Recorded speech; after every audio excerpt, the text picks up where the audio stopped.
Hi, my name is Rachel Carter, and this is my PowerPoint for Fall of 2022 Texas Tech University Advanced Education Workshops in Teaching and Administration, Intro to Education Policy, EDLD 5001. Hi, my name is Rachel. Okay, so this is slide number 2, and here's a little bit about my own personal background in education. So currently I am a high school teacher at China Spring High School. I teach Algebra 1 and Geometry. So I have the freshman and the sophomore, little babies, all the good stuff about high school. And it is my second year teaching and my second year at China Spring High School. So far, I absolutely love it. My journey to becoming a high school teacher is pretty interesting. When I was student teaching, I actually did elementary, and my goal had always been to do middle school teaching. But I got one interview in the high school, went for it, got it, and now I am stuck, and I'm absolutely in love with all things high school.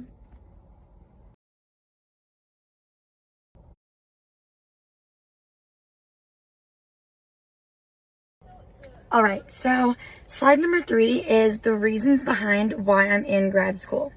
My 5-year plan, I do want to become a principal within the next 5 years. Obviously, I will be graduating before then, hopefully.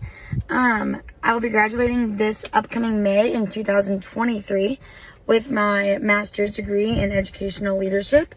And I am considering getting my doctorate in education and either going into college professor careers or becoming a superintendent, but short-term goal is a principal.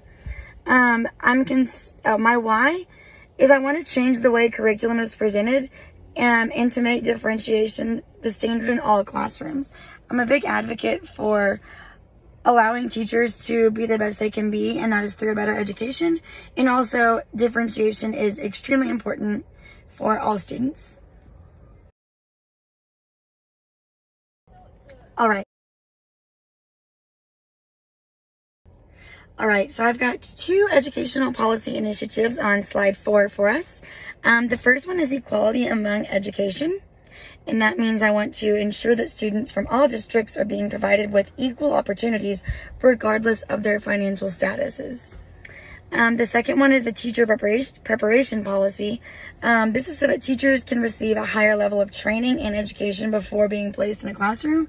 I'm a firm believer that the root of most issues starts with the level of professionalism and the level of resources and tools teachers are able to get their hands on.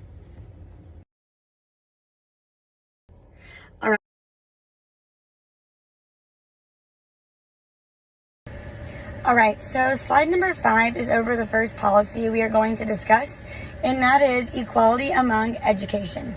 So this includes 2 provisions included by state constitutions that provide primary ammunition for post-Rodriguez education funding.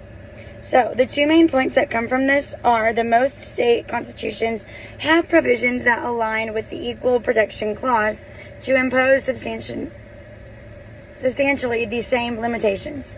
And the second one is every state has its own educational clause that gives the state the responsibility for establishing a public school system. Wealthier schools are immediately threatened by this because they are used to receiving superior education compared to poorer districts. So wealthier schools probably would put up a fight to the equality, not because they're bad, but they really are just used to having kind of the upper leg and the better facilities.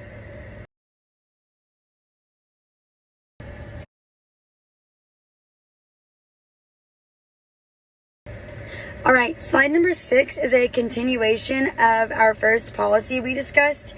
And my first point here is that it appeals to equality are weakened by confusion. The demand for equal treatment has a powerful illusion. However, the concrete application threatens other societal values.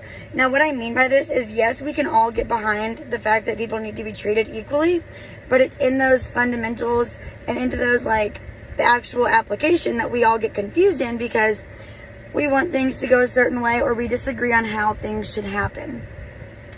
So yeah, confusion does come from that. My second point is consequences have been fierce resistance to demands for educational equality, not only within the judicial and legislative, but also for context outside of education. And last point on this one is, as long as the demand for equality was grounded in federal constitution, any state constitutional provision that mandates inequalities would have been outruled by a superior authority of federal law. Thank you.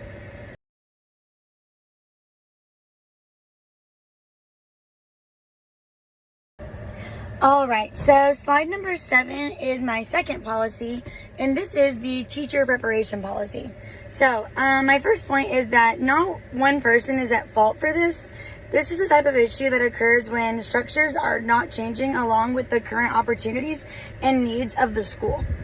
My second point is that teachers are not prepared with adequate education on how to care for others emotionally while keeping up with the day-to-day tasks that are expected of them.